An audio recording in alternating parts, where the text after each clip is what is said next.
Мерките вклучени во петиот пакет ќе го заокружат процесот на директна поддршка со што преминуваме во фаза на излез и закрепнување од економската криза предизвикана од пандемијата. Тоа значи дека доаѓаме повторно во време на стабилност и развој, состојба која со овие мерки дополнително ќе се стимулира. Со кредит и со ниски каматни стапки и преко системски мерки согласно планот за раст на среден и долг рок ќе биде поддржана економијата во целина.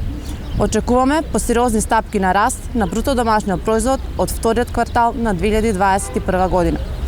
Петиот сет содржи вкупно 29 мерки во вредност од 9,7 милиарди денари или околу 160 милиони евра, од кои 91,7 милиони се директни буџетски трошења.